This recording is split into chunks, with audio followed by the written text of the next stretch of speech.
شہباز اس وقت تقریب سے خطاب کر رہی ہیں کہ ملک کو اگر اس وقت کوئی ڈائریکشن کی ضرورت ہے، کسی کنٹریبیوشن کی ضرورت ہے جو ملک کی قسمت بدل سکتی ہے، تو وہ پاکستان کی یوتھ ہے، پاکستان کی نوجوان نسل ہے. اور آپ نے دیکھا ہوگا کہ میں یہ صرف بات نہیں کری، جب سے مجھے چیف آرگنائزر کا عہدہ ملا ہے سب سے زیادہ میری جو توجہ ہے وہ یوتھ کے اوپر ہے. اور میں یہ نہیں چاہتی کہ صرف یوتھ جو ہے وہ سیاست میں انوالو ہو، میں یہ چاہتی ہوں کہ یوتھ کی ریپرزنٹیشن ہر طرح سے نیشنل لیول پہ اتنی زیادہ ہو کہ وہ پاکستان کے اگر سب سے بڑے سٹیک ہولڈرز ہیں، پاکستان کا حال ہیں، پاکستان کا مستقبل ہیں، تو وہ یوتھ کے پاس وہ طاقت کو ہم پاکستان کی ڈائریکشن سیٹ کرنے کے لیے ہم استعمال کر سکیں. اور یہاں جہاں تک میرے کوآرڈینیٹرز کا تعلق ہے تو مجھے امید ہے کہ یہ کوآرڈینیٹرز اپنے اپنے ڈسٹرکٹس میں اس طرح کا کام کریں گے. اب یہ بات دھیان سے سننا، یہ میری مشن سٹیٹمنٹ ہے کہ یہ یوتھ جو ہے یہ کوآرڈینیٹرز اس طرح سے اپنی ذمہ داریوں کو ادا کریں گے، اس طرح سے تمام ڈسٹرکٹس میں جا کر کام کریں گے کہ جو ٹائیڈ ہے اس کو ٹرن کریں گے انشاءاللہ. سب سے بڑی رسپانسبلٹیز میں سمجھتی ہوں M N As M P As سے بڑی رسپانسبلٹی آپ سب کے کندھوں پہ، اور آئی ہوپ کہ آپ کو اس چیز کا احساس ہے کہ آپ کے اوپر پارٹی نے کتنا بڑا اعتماد کیا ہے، اور مجھے امید ہے کہ آپ you will be able to ان شاء اللہ تعالیٰ live up to the expectations associated with it.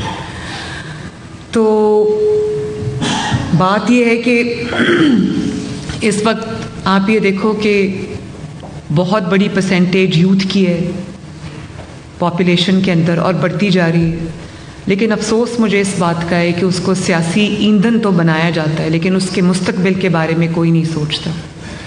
اور میں فخر کے ساتھ یہ بات کہتی ہوں کہ چاہے وہ 2013 سے پہلے شہباز شریف صاحب کا 2008 سے لے کے 2013 تک ان کی چیف منسٹرشپ کا عہد ہو، یا پھر 2013 سے لے کر 2018 تک، اگر کسی جماعت کے پاس پاکستان کی ترقی کا پلان ہے، پاکستان کی اکانومی کے لیے پلان ہے، پاکستان کی یوتھ کے لیے پلان ہے، انرجی کے لیے پلان ہے، ٹیررزم کے لیے پلان ہے، کلائمیٹ چینج کے لیے پلان ہے، تو وہ سب صرف اور صرف پاکستان مسلم لیگ نون ہے.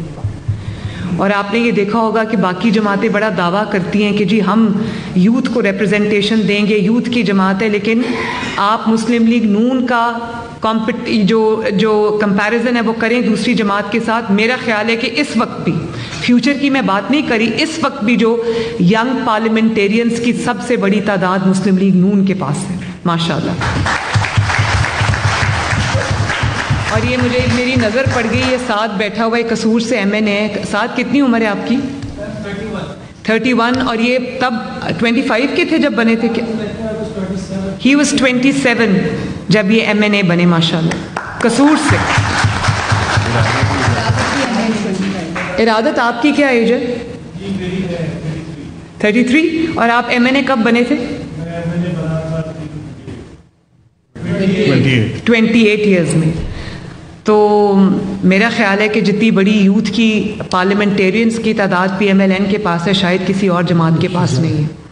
شزا ہے یہ بیٹھی ہوئی یوتھ پروگرام کی جو ہیڈ ہے. You are? I was 25 when I first. 25 جسی ماشاءاللہ. ہاں یہ تو سب انکل اس طرح تو سب بیٹھے ہوئے ہیں ماشاءاللہ. تو بات یہ ہے کہ میں یہ چاہتی ہوں کہ یہ یہاں تک بات نہ رکے. آنے والی جو پارلیمنٹ ہو، چاہے وہ پروونشل پارلیمنٹ ہو یا وہ نیشنل پارلیمنٹ ہو، سب میں سب سے زیادہ بڑی تعداد جو ہے وہ یوتھ کی ہو. اور میں یہ سمجھتی ہوں کہ جو آپ میں سے ہی ہمارے فیوچر ایم این ایز ہوں گے، ایم پی ایز ہوں گے، لوکل کے ریپرزینٹیٹیوز ہوں گے جو مجھے ٹی وی پہ سن رہے ہیں، میں یہ سمجھتی ہوں کہ سب سے بڑی ریپرزنٹیشن جو ہے وہ نیشنل لیول پہ بھی پروونشل لیول پہ بھی یوتھ کی ہونی چاہیے، کیونکہ یوتھ سب سے بڑے سٹیک ہولڈرز ہیں پاکستان کے. اب جو یوتھ کے لیے صرف نعرہ نہیں دیا مسلم لیگ نون نے، میں نے ابھی بتایا چاہے وہ 2008 سے 2013 تک ہو شہباز شریف صاحب کی حکومت، یا وہ 2013 سے 2018 تک ہو جس میں نواز شریف صاحب نے پاکستان کا پہلا یوتھ پروگرام دیا تھا. اس میں جو ہمارا پیف پروگرام تھا، اسکالرشپس کا پروگرام، جس میں نہ صرف بچوں کو، برائٹ اسٹوڈنٹس کو، میریٹوریس اسٹوڈنٹس کو پاکستان کے اندر ان کو مواقع ملے، اسکالرشپس ملی ان کو دنیا کی بہترین یونیورسٹیز میں بھی شہباز شریف صاحب نے بھیجا، انٹرنشپس ملیں، انٹرپرینورشپ کے لیے ان کو پروموٹ کیا، ان کی ہینڈ ہولڈنگ کی، اور لون اسکیمز میں ان کو لون اسکیم دی آسان اقساط پر. اور اس وقت جب میں یوتھ پروگرام کو دیکھ رہی تھی تو مجھے یہ بڑی خوشی ہوئی تھی یہ جان کے کہ وہ جب قرضہ واپس کرنے کی بات آئی تو 99% جو ہے لوگوں نے اپنے بزنس سٹارٹ کر کے تو قرضے واپس کرنے شروع کر دیے. انڈاؤمنٹ فنڈز جو ہیں وہ بنائے گئے. اور اسی طرح آپ دیکھو کہ دنیا کہاں جا رہی ہے. ہمارے ملک سے برین ڈرین ہو رہا ہے، دوسرے ملکوں میں جا کے ہمارا وہ برین ڈرین جو ہے وہ اس ملک کی ترقی کے اندر کتنا کنٹریبیوٹ کرتا ہے، چاہے وہ انجینئرز ہوں یا وہ ڈاکٹرز ہوں یا وہ اسکلڈ لوگ ہوں.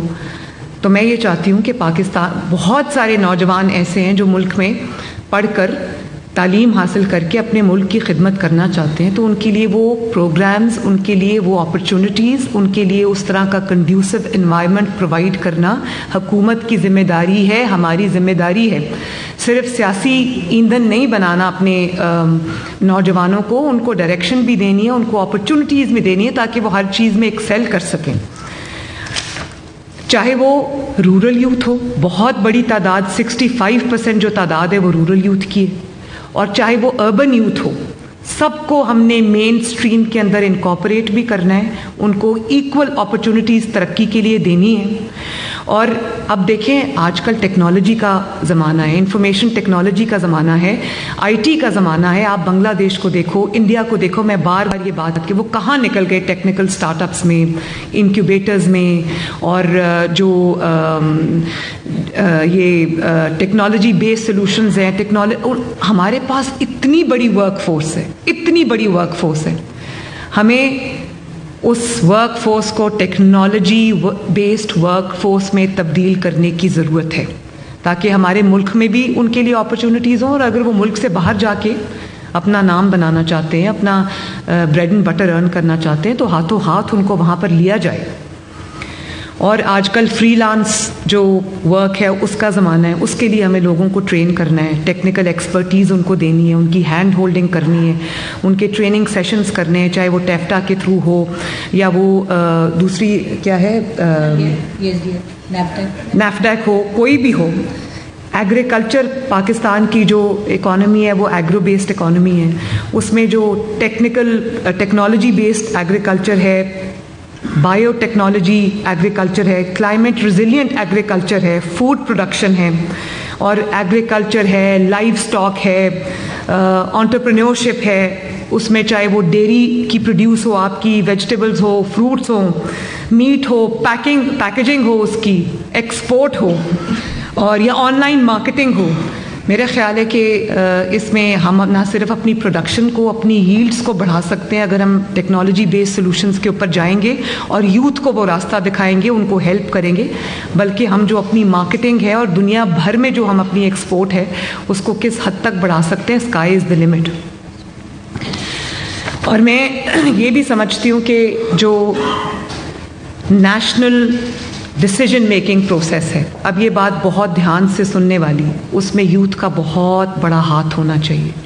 ہماری یوتھ کو اتنا اویئر ہونا چاہیے کہ ملک کے مسائل کیا ہیں، ان کا حل کیا ہے، اور یہ آپ سب نے ہماری آواز بن کے اپنے اپنے ڈسٹرکٹس کے اندر وہ جانا ہے اور یہ پیغام دینا ہے کہ یوتھ کا کام صرف جلسوں، جلوسوں، ریلیز میں آ کے مار کھانا، ڈنڈے کھانا نہیں ہے. آپ کو یہ پتہ ہونا چاہیے کہ کیا چیز آپ کے لیے اچھی ہے، کون سا مستقبل آپ نے اپنے لیے چوز کرنا ہے، اور آپ نے کدھر جانا ہے. یہ بڑا، آپ دیکھو کل میں دیکھ رہی تھی ٹی وی کے اوپر کہ بڑے افسوس سے مجھے یہ کہنا پڑ رہا ہے کہ جو کال دی کوئی ریلی کی، جس طرح جیل بھرو تحریک کی کال دی اور اس کا ایندھن بنایا ورکرز کو، ینگسٹرز کو، اور خود گھر میں چھپ کے بیٹھے رہے. اور آپ دیکھو کہ گھر میں نہ صرف چھپ کے بیٹھے رہے بلکہ جب تک پولیس کھڑی رہی چارپائی کے نیچے سے نہیں نکلے، اور آگے کیا ہوا تھا قوم کے بچوں کو. کل جو بچہ جو قوم کا نوجوان ایک ہلاک ہوا ہے. میں نے آج ابھی کہا ہے کہ اس کی انویسٹیگیشن ہونی چاہیے، لیکن کیا اس بات کا جواب ینگسٹرز کو نہیں مانگنا چاہیے؟ کون سی دنیا کی ایسی کیمپین ہے یا کون سی دنیا کی ایسی تحریک ہے جس میں لیڈر چھپ کے گھر میں بیٹھا ہو اور ینگسٹرز کو اور پاکستان کی یوتھ کو ڈنڈے کھانے کے لیے آگے کر دیا ہو؟ پاکستان کی یوتھ کو بھی اس چیز کا احساس ہونا چاہیے کہ یہ جو ان کو نعرے ان کو دکھائے جا رہے ہیں یا دل فریب خواب دکھائے جا رہے ہیں، ان کی حقیقت کیا ہے؟ ان کو اپنے بچے تو لندن میں بڑی سیف جگہوں پہ بٹھائے ہوئے ہیں، ان کو کوئی انگلی بھی نہیں لگا سکتا. قوم کے بچے جو ہے ان کو آپ کہتے ہو کہ سڑک پہ آؤ اور مار کھاؤ اور میری کیمپین لیڈ کرو، خود آپ گھر سے نہیں نکلتے. تو کیا میرے جو نوجوان ہیں اس ملک کے، جو یوتھ ہے، کیا ان کا لیڈر ایسا ہوگا؟ کیا آپ کو یہ احساس نہیں ہے کہ وہ آپ کو آگے کر کے خود وہ ٹانگ پہ پلاسٹر چڑھا کے گھر میں بیٹھے ہوئے ہیں؟ اور کل جو وہ کارکن ہلاک ہوا ہے اس کی ذمہ داری کس پر ہے؟ آپ کو یہ فخر ہونا چاہیے کہ مسلم لیگ نون میں نواز شریف صاحب نے اپنے کارکنان کو کبھی اپنی شیلڈ نہیں بنایا، اس ملک کی یوتھ کو اپنی شیلڈ نہیں بنایا. میں نے پہلا گیدڑ دیکھا ہے جس نے کارکنان کو اپنی شیلڈ بنایا. حالانکہ لیڈرشپ نواز شریف جیسی ہو تو وہ کارکنان کی شیلڈ بن جاتا ہے. انہوں نے کبھی نہیں کہا.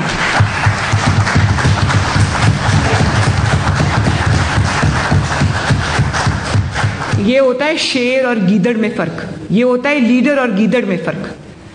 اگر جو عدلیہ بحالی کی تحریک نواز شریف صاحب نے چلائی تھی، اگر وہ یہ کہتے کہ سامنے آ جاؤ جی میرے نوجوانوں، آؤ میری تحریک میں میرا ساتھ دو، اور خود نواز شریف صاحب ماڈل ٹاؤن یا گھر سے نہ نکلتے، تو وہ تحریک کبھی کامیاب ہوتی؟ دنیا کی میں نے پہلی تحریک یہ دیکھی ہے جس میں لیڈر گھر میں چھپ کے بیٹھا ہے اور خواتین کو اور نوجوانوں کو سامنے رکھا ہوا ہے کہ آؤ میری حفاظت کرو. کل میں خواتین کے ایک فنکشن سے خطاب کر رہی تھی، میں نے کہا میں پہلی دفعہ سنا ہے لوگ ہمیشہ خواتین کی حفاظت کرتے، یہ پہلا میں نے گیدڑ دیکھا ہے جو کہتا ہے خواتین آ کے میری حفاظت کریں. کارکنان یہاں پہنچ جائیں، کارکنان وہاں پہنچ جائیں، کارکنان یہاں پہ ڈیوٹی دیں، کارکنان ادھر آ جائیں. کارکنان ہر جگہ آ جاتے، یہ خود کہیں پہنچتے ہی نہیں. اس سے بڑا مذاق اس قوم کی یوتھ کے ساتھ، اس سے بڑا مذاق اس قوم کی آنے والی نسلوں کے ساتھ اور کیا ہوگا؟ مجھے بتائیں، آپ سب یوتھ کے نمائندے مجھے ہاتھ اٹھا کے بتائیں کہ ایسے لیڈر کو آپ کا دل بھی کرے گا لیڈر کہنے کو؟ نواز شریف صاحب جب لندن سے اپنی بیوی کو چھوڑ کے آ کے گرفتاری دینے کے لیے آئے تھے تو انہوں نے آپ کو تو آگے نہیں رکھا، بیٹی کا ہاتھ پکڑا اور گرفتاری دینے کے لیے آ گئے. تو یہ بھی نوجوانوں کو بھی 10 بار سوچ کر اپنے لیے پولیٹیکل افیلیشن کا انتخاب کرنا چاہیے، 10 بار سوچ کر. اور اس ملک کے کیونکہ سب سے بڑے سٹیک ہولڈرز آپ ہیں، تو آپ جو 2013 سے لے کے 2018 تک آپ دیکھ لیں کارکردگی، یہ کوئی صدیوں پرانی بات نہیں ہے. اور اب کی کارکردگی آپ دیکھ لیں، جو ملک ڈاؤن ہل گیا، نیچے گیا، اب تک لڑکتا جا رہا ہے، اس کا کون ذمہ دار ہے؟ کیا یوتھ کو یہ سوال اپنی قیادت سے نہیں پوچھنا چاہیے؟ میں سوال کا جواب دے سکتی ہوں کہ 2013 میں ہمیں کس طرح کا پاکستان ملا تھا، اور 2018 میں ہم ترقی کرتا ہوا، ٹیک آف کرتا ہوا پاکستان جو ہے وہ دے کر گئے اس ملک کی یوتھ کو. 1.8% پہ گروتھ تھی، اور نواز شریف جب گیا تو 6% گروتھ پہ یہ ملک قوم کے حوالے کر کے گیا. اور آپ یہ دیکھو کہ مہنگائی اس وقت کیا تھی. IMF پروگرام ہم نے بھی چلائے ہوئے ہیں، نواز شریف صاحب نے بھی چلائے ہوئے ہیں. وہ IMF پروگرام ایک اپنی نوعیت کا تاریخ میں واحد پروگرام تھا جس کو سکسیسفلی نواز شریف نے نہ صرف پورا کیا بلکہ IMF پروگرام کے چلتے ہوئے گھی کی قیمت بڑھی، نہ آٹے کی قیمت بڑھی، نہ روٹی کی قیمت بڑھی، نہ بجلی کی قیمت بڑھی، نہ چینی کی قیمت بڑھی، نہ سبزیوں کی قیمت بڑھی، نہ گوشت کی قیمت بڑھی، بلکہ کم ہوتی رہی. تو آج اگر ہم سوال کریں تو کس سے کریں؟ جب میں بابا رحم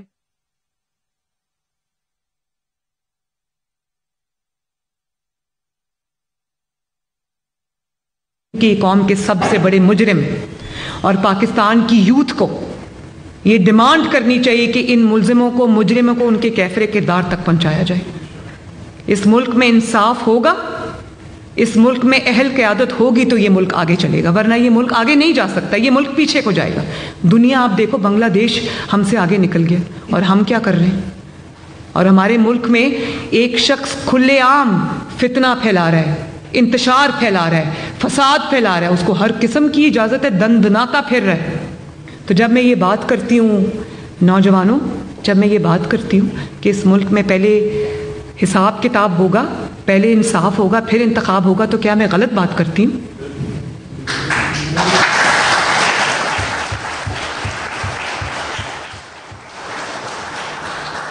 الیکشنز کا بڑا آپ کو شوق اترا ہوا ہے، تو پہلے یہ بھی تو پوچھنا چاہیے یوتھ کو کہ ایسے فیصلے پہلے ایسے انسان کے ہاتھ میں کیوں دیے جو نشہ کر کے بے سود پڑا ہوتا ہے؟ چودھری پرویز الہی صاحب آپ کے چیف منسٹر تھے پنجاب کے، ان سے پوچھے بغیر اسمبلی زبردستی پریشر ڈلوا کے اسمبلی توڑوا دی گئی. اسٹیک ہولڈر پرویز الہی، اس سے کسی نے پوچھا ہی نہیں، اس کو کہا توڑ دو اسمبلی، زبردستی پریشر ڈالا. جو انسان اسمبلی میں بیٹھا ہی نہیں، جو انسان کا کوئی لینا دینا ہی نہیں ہے، وہ اس کو کہہ رہا ہے کہ اسمبلی توڑ دو. تو کیا گارنٹی آج الیکشن ہو جائیں، ایک اسمبلی یہ جیت جائے، ایک اسمبلی پاکستان مسلم لیگ نون جیت جائے، تو کیا گارنٹی کہ یہ کل پھر وہ اسمبلی نہیں توڑے گا؟ کیونکہ نشے کی حالت میں ہوتا ہے، فیصلہ کرنے کی قوت نہیں ہے دماغ میں، ذہنی بیمار ہے. تو آپ یہ دیکھو کہ سب جہاں بائی الیکشنز ہوئے سب جگہوں سے کھڑا ہو گیا.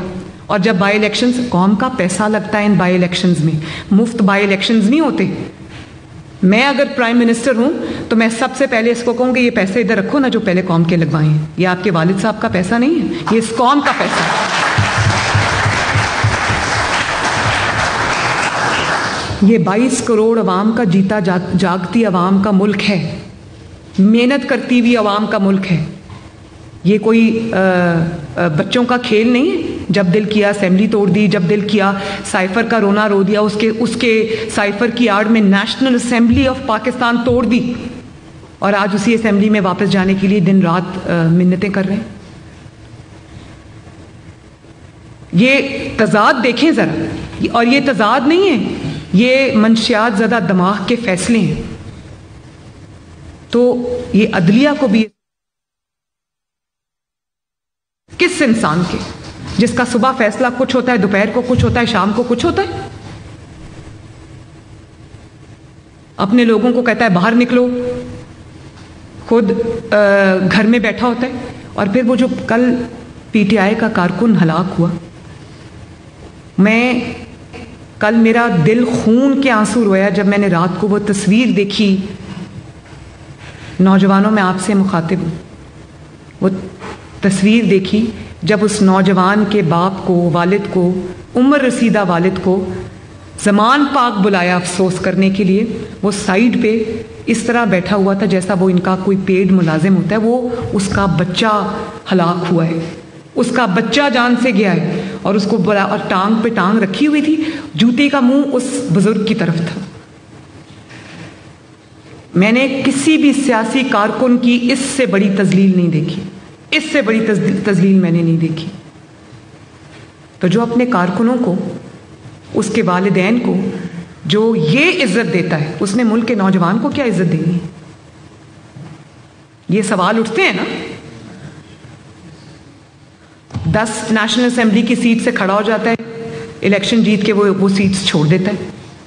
یہ کوئی بچوں کا کھیل ہے؟ ملک کے پیسے لگتے ہیں اس میں، سارے پیسے اس سے نکلوانے چاہیے. پھر میں دیکھوں کتنی جگہ کھڑا ہوتا ہے جس کا گھر کوئی اور چلاتا ہے، جس کا کچن کوئی اور چلاتا ہے، جس نے ملک کے تحفے، ملک کو ملنے والے تحفے بیچ بیچ کے اپنی نسلیں سنوار لی، جس کی بیوی 5-5 کیرٹ کا ایک ایک رنگ لیتی رہی ایک ایک فائل پہ دستخط کرنے کے بدلے.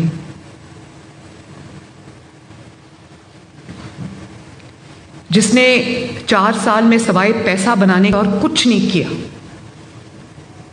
طاقتور کو قانون کے نیچے لاؤں گا. جو طاقتور دوست تھا 55 ارب روپیہ 1.9 ملین پاؤنڈ اس کی جیب میں ڈال دی، اپنی کابینہ کو بھی نہیں بتایا. کابینہ پوچھتی ہے جو لفافہ تم لا رہے ہو اس میں کیا ہے؟ کوئی جواب نہیں. میری مرضی، میں جس کو مرضی نوازوں. وہ پراپر پیسے اس نے ڈالے. آپ کے والد صاحب کے پیسے تو نہیں تھے، اس قوم کے پیسے ہیں. اور آپ یہ دیکھیں کہ کہ جب سے بیساکھیاں گئی ہیں، ہمیشہ سے بیساکھیوں پہ تھا، چاہے وہ جنرل پاشا ہو یا وہ جنرل ظہیر الاسلام ہو، کوئی بھی، جب سے بیساکھیاں گئی ہیں تب سے ان کی عقل ٹھکانے نہیں آ رہی، ان کو سمجھ نہیں آ رہی ان کے ساتھ ہو کیا رہا ہے، کیونکہ عادت ہے ان کو۔ تو کیا اس ملک میں قوم کے فیصلے چلیں گے، نوجوانوں کے فیصلے چلیں گے یا بیساکھیوں کے فیصلے چلیں گے؟ یہ تو فیصلہ اب ہو جانا چاہیے۔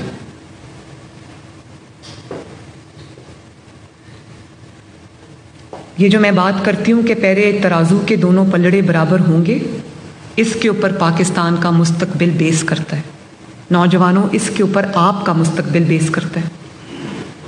جس ملک میں انصاف نہیں ہوگا اس ملک میں ترقی نہیں آ سکتی، اس میں جس کی لاٹھی اس کی بھینس ہوگی۔ اور جو لوگ اس کا ساتھ دیتے ہیں، میں ان کی عقل پہ حیران ہوں کہ یہ جو ابھی چیف آرگنائزر پاکستان مسلم لیگ نون مریم نواز لاہور میں موجود ہیں، تقریب سے خطاب کر رہی ہیں۔ انہوں نے کہا کہ چوہدری پرویز الہی پر پریشر ڈال کر اسمبلی توڑوائی گئی۔ آج الیکشن ہو جائیں، ایک اسمبلی یہ اور ایک ہم جیتے تو کیا گارنٹی ہے کہ دوبارہ نہیں ٹوٹے گی؟ مزید کہا کہ ضمنی الیکشن میں ہر جگہ کھڑا ہو گیا پھر چھوڑ دیتا ہے، یہ ضمنی الیکشن میں لگنے والا پیسہ عوام کا ہوتا ہے۔ کیا نہیں ہے، 4 کیسز ہیں اس وقت۔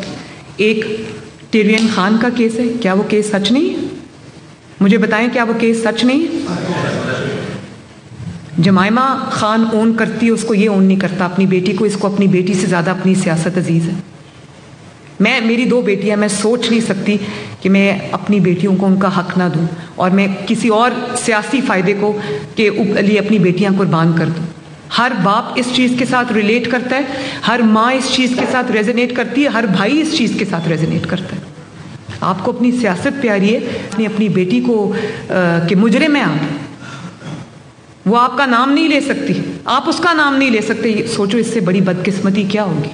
اور دوسروں کو بلاتے ہیں، مجھے نانی کہہ کے بلاتے ہیں، تو میں تو بڑے فخر سے کہتی ہوں کاش آپ نے زندگی میں اچھے فیصلے کیے ہوتے، آپ میاں صاحب کی عمر کے ہیں، آج آپ بھی نانا دادا ہوتے۔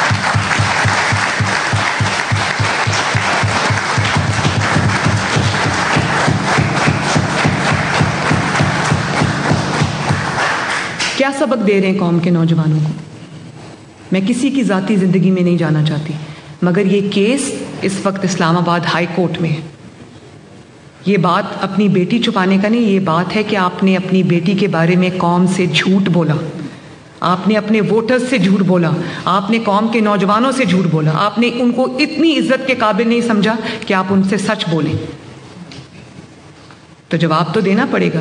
یہ جو بھاگ رہے ہیں کورٹ سے، ایک طرف نواز شریف صاحب کی بے گناہ ہوتے ہوئے 200 پیشیاں ہیں اور ایک طرف 2 پیشیاں، اس کی وجہ کیا ہے؟ بار بار عدالت بلا رہی ہے، حاضر ہو جاؤ، حاضر ہو جاؤ۔ نواز شریف صاحب کو کہا جاتا تھا 1 گھنٹے میں نواز شریف حاضر ہو، ہفتے میں 5 دن بیٹی کے ساتھ حاضر ہو، وہ حاضر ہوتا تھا، میں بھی حاضر ہوتی تھی۔ تو آپ کو کون سے سرخاب کے پر لگے ہوئے؟ یہ جو بستر کے نیچے چھپے ہوتے ہیں نا، چارپائی کے نیچے، بیڈ کے نیچے، پولیس آ گئی ہے، چلی گئی ہے، یہ کیوں ہے؟ یہ جو اتنی بڑی ڈائیکاٹمی ہے، یہ کیوں ہے کہ جلسے کے لیے آپ تیار ہیں؟ کل ریلی نکال رہے تھے، اور یہ بھی میں بتا دوں وہ ریلی اس لیے ناکام ہوئی کہ ریلی کے لیے بندہ اکٹھا نہیں ہوا۔ بہت بری بات ہے، سیاسی کارکنوں پہ تشدد نہیں ہونا چاہیے، لیکن کیا یہ سیاسی کارکن ہے؟ 2014 میں دنیا نے دیکھا کس طرح انہوں نے دھرنے میں پولیس والوں کو ڈنڈے مار مار کے ان کی ہڈیاں توڑی، یاد ہے نا وہ سب؟ کل بھی دنیا نے دیکھا کہ پولیس والوں کو درجنوں پولیس والی زخمی ہوئے۔ کارکنوں، سیاسی کارکنوں کی بات ہو رہی ہے، یہ اس کو لے کے رو رہے ہیں، اس کو لے کے ایموشنل ڈرامہ کریٹ کر رہے ہیں، لیکن یہ بھی تو دیکھو سیاسی کارکن کر کیا رہے ہیں؟ وہ پولیس کی گاڑیاں جلا رہے ہیں، پولیس کی گاڑیوں کو ڈنڈے مار کے توڑ رہے ہیں، پولیس کے نوجوان، وہ بھی کہ پولیس کے نوجوان بھی کسی کے باپ ہیں، کسی کے بھائی ہیں، کسی کے بیٹے ہیں۔ یا قاسم اور سلیمان کی زندگی کی قیمت ہے اور میرے پولیس والوں کے نوجوانوں کی زندگی کی کوئی قیمت نہیں ہے؟ چاہے وہ پی ٹی آئی کا کارکن ہو، اس کی جان کی بھی قیمت ہے۔ خود تم بزدلوں کی طرح چھپے بیٹھے اور قوم کے نوجوانوں کو کہتے ہو آؤ آ کے میرے لیے لڑو۔ کیوں لڑیں؟ وہ اس لیڈر کے لیے لڑیں جو کمرے میں چھپ کے بیٹھا ہے، جب پولیس آتی ہے گھر میں موجود ہوتا ہے اور کہتا ہے لکھ کے دے دو ناٹ اویلیبل۔ تو میں یہ صرف ڈرامہ بازی اس لیے ہے، یہ 5 مہینے سے جو پلاسٹر نہیں نا اتر رہا ٹانگ کے اوپر سے، یہ صرف اس لیے کہ یہ کورٹس کو اوائڈ کرنا چاہتا ہے. اور کورٹس کو اوائڈ اس لیے کرنا چاہتا ہے کہ جو چاروں کیسز ہیں، فارن فنڈنگ، توشہ خانہ، ٹیرین وائٹ اور 190 ملین کا جو کیس ہے، یہ چاروں کیس سچے ہیں، چاروں کیس سچے ہیں، اور یہ جانتا ہے کہ یہ سچے ہیں. اس کو پتہ ہے کہ یہ جب ٹیرین وائٹ کیس میں پیش ہوگا تو نہ یہ اس کو اون کر سکتا ہے نہ اس کو ڈس اون کر سکتا ہے. اون کرتا ہے تو ڈسکوالیفائی ہوتا ہے، ڈس اون کرتا ہے تو جھوٹ پکڑا جاتا ہے. توشہ خانہ میں صرف چوریاں نہیں کی، ان چوریوں کو چھپایا بھی ہے. فرح گوگی جو ہے وہ جب توشہ خانہ کے تحفے دبئی میں بیچ کر آئی تو وہ آپ کو پتہ ہے کہ وہ بیچے ہوئے جو پیسے تھے، جو تحفے بیچ کے پیسے لیے تھے، ان کو کسی بینک کے ذریعے ٹرانسفر نہیں کیا گیا کیونکہ حرام کا پیسہ تھا. اس کو جہاز میں سوٹ کیسز میں بند کر کے وہ پیسے لے کے آئے. منی لانڈرنگ اور کس کو کہتے ہیں؟ لوگوں پہ تم منی لانڈرنگ کے الزام لگاتے ہو، خود تم یہ تبھی راتوں رات فرح گوگی کو فرار کرا دیا کیونکہ اس کو پتا تھا کہ یہ جرائم اس نے کیے ہوئے، اسی لیے کورٹ میں پیش نہیں ہوتا. ہر کیس میں یہ مجرم ہے، یہ جانتا ہے، اس لیے کورٹ کو اوائڈ کر رہا ہے. اور دیکھیں نا، دوسروں کی بیماریوں کا مذاق اڑانے والا، جس کے اندر اتنی اخلاقی جرت نہیں ہے. آج آپ دیکھیں لوگوں کو، میری ماں کے کینسر کا مذاق اڑایا، شہباز شریف صاحب کے کینسر کا مذاق اڑایا، شہباز شریف صاحب کی بیک ایک کا مذاق اڑایا. اور آج آپ دیکھیں اللہ تعالیٰ کا کرنا کیا ہوتا ہے. ہر چیز جو ہے وہ کورٹس میں ڈیسائیڈ نہیں ہوتی. یہ دنیا ہے، اس دنیا میں سزا اور جزا کا فیصلہ ہوتا ہے. وہ کہتے ہیں نا کہ جو سزا اور جزا ہے وہ صرف حشر پہ موقوف نہیں ہے، دنیا میں زندگی خود بھی گناہوں کی سزا دیتی ہے انسان کو. تو آج آپ دیکھیں، کبھی کہہ رہے ہیں میری ٹانگ ٹوٹی ہوئی ہے، میری ٹانگ میں تکلیف ہے، میں نہیں آ سکتا. کبھی ایسی بیماریوں کا نام لے رہے ہیں کہ میں ان کا نام نہیں لے سکتی، اور بیماریوں کے پیچھے چھپ رہے ہیں. کل جب ریلی نکالنی تھی الیکشن کی تو کورٹس کے لیے بیمار، ریلیز کے لیے تیار. کورٹ بلاتی ہے تو کہتے ہیں میری جان کو خطرہ ہے. بھئی کورٹ میں جان کو خطرہ ہوتی ہے، ریلیز میں جان کو خطرہ ہوتا ہے. میری جان کو بھی بہت دفعہ انٹیریئر منسٹری کی ایجنسیز کے تھریٹ میرے ہاتھ میں پکڑائے جاتے ہیں، بہت بار. آپ کو پتہ ہے کہ ایک واقعہ میں شیئر کرنا چاہتی ہوں. میں نواز شریف صاحب پرائم منسٹر تھے اور ہم ہیلی کاپٹر میں جو انہوں نے نواز شریف صاحب کا پروگرام تھا، ہیلتھ پروگرام، جس میں ہیلتھ کارڈ جو تھا، اس کے لیے ہم آزاد جموں کشمیر میں مظفر آباد میں وہ لانچ کرنا تھا. تو ہم جب ہیلی کاپٹر میں بیٹھے تو پرائم منسٹر کو آ کے ان کے جو سیکیورٹی کے انچارج تھے، انہیں ہیلی کاپٹر میں ان کو ایک کاغذ دیا. میں یہ بات بالکل حلفاً، انہوں نے ایک کاغذ دیا اور انہوں نے اس کاغذ پہ لکھا تھا کہ آج آپ کی جو فلائٹ ہے ہیلی کاپٹر کی، بنی گالا کے اندر چھپ کے دہشت گرد، کیونکہ ان دنوں ضرب عضب اور رد الفساد چل رہا تھا، کا دہشت گرد وہاں پر وہ لانگ رینج وہ لگا کر بیٹھے ہوئے ہیں ویپنز، اور وہ فائر کریں گے ہیلی کاپٹر پہ، تو آپ نہ جائیں. ابھی ہیلی کاپٹر ہم بیٹھے ہیں، سیٹ بیلٹس باندھ رہے تھے، تو میاں صاحب نے وہ مجھے دکھایا ہے. تو میاں صاحب نے اس کو کہا زندگی اور موت اللہ تعالیٰ کے ہاتھ میں.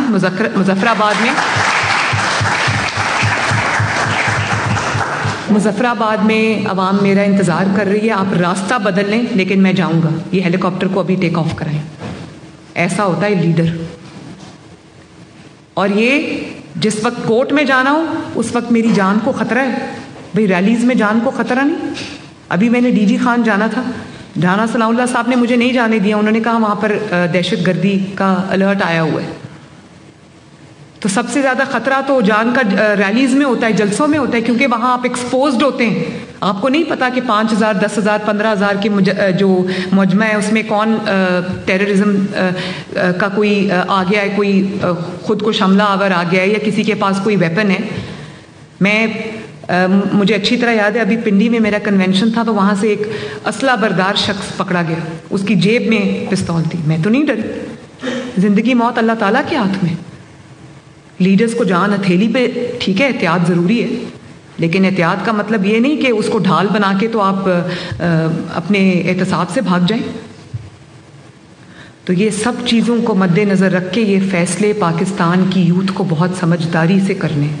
پاکستان کی یوتھ کے ہر نوجوان کا, چاہے وہ لڑکا ہو یا لڑکی ہو, میل ہو یا فیمیل ہو, یہ بات آپ جان لیں کہ آپ کا ووٹ, آپ کا فیصلہ اس ملک کی تقدیر کے اوپر اثر انداز ہوگا. یہ کوئی اس کو سوچ سمجھ کے فیصلہ کرے. 18 سال کے بچے ہیں, ووٹر بن گئے ہیں, لیکن آپ کی ووٹر کے ساتھ ایک ووٹر آپ جب ڈکلیئر ہوتے تو اس کے ساتھ ایک بہت بڑی رسپانسبلٹی آتی ہے آپ کے سر پہ. آپ نے اپنے مستقبل کا فیصلہ کرنا ہے, اور وہ مستقبل کا فیصلہ سوشل میڈیا کی پوسٹس یا جھوٹے نعروں سے نہیں ہو سکتا, ورنہ آپ ذمہ دار ہو سکتے ہیں. ورنہ نقصان خدا نخواستہ اگر پاکستان کا ہوا تو سب سے بڑا نقصان پاکستان کی یوتھ کا ہوگا. وہ ہوپ لیس ہو جائے گی اس ملک کے مستقبل سے. اس سے ہمیں پاکستان کی یوتھ کو بچانا ہے. تو مجھے امید ہے کہ آپ لوگ اس جذبے کے ساتھ میدان میں نکلو گے اور پاکستان کے لیے, اپنی جماعت کے لیے, نواز شریف صاحب کے لیے اور اس ملک کی یوتھ کے لیے آپ ٹائڈ کو ٹرن کرو گے. بولو انشاءاللہ. اللہ تعالیٰ ہمیں کامیابی عطا فرمائے. اللہ تعالیٰ پاکستان کو بڑھتا پھلتا پھولتا رکھے. پاکستان زندہ باد, پاکستان کی یوتھ زندہ باد. شکریہ. مریم نواز لاہور میں گفتگو کر رہی تھیں اور ان کا کہنا تھا کہ عدالتوں کے لیے بیمار ہیں, ریلی کے لیے تیار ہیں. ہدف تنقید بنا رہی تھیں وہ عمران خان کو, اور کہہ رہی تھیں کہ عدالت بلاتی ہے تو کہتے ہیں کہ جان کو خطرہ ہے. ساتھ انہوں نے یہ بھی کہا کہ دوسروں کی بیماریوں کا مذاق اڑانے والے خود میں اخلاقی جرت نہیں ان میں. ان کی والدہ کے کینسر اور شہباز شریف کے کینسر کا مذاق بھی اڑایا گیا. 2014 کے دھرنے میں پولیس والوں کو ڈنڈے مار مار کر ہڈیاں توڑی. کل بھی درجنوں پولیس والوں کو زخمی کیا گیا. مریم نواز گفتگو کر رہی تھیں اور ان کا کہنا یہ تھا, انہوں نے کلیم کیا کہ کل پی ٹی آئی کی ریلی ناکام ہو گئی, تو اس لیے ناکام ہوئی کیونکہ لوگ اکٹھے نہیں ہو پائے تھے. ساتھ ساتھ انہوں نے یہ بھی کہا کہ ان کی 2 بیٹیاں ہیں, وہ سوچ نہیں سکتی کہ انہیں ان کا حق نہ دیں. آپ کو اپنی سیاست پیاری ہے, آپ اپنی بیٹی کے مجرم ہیں.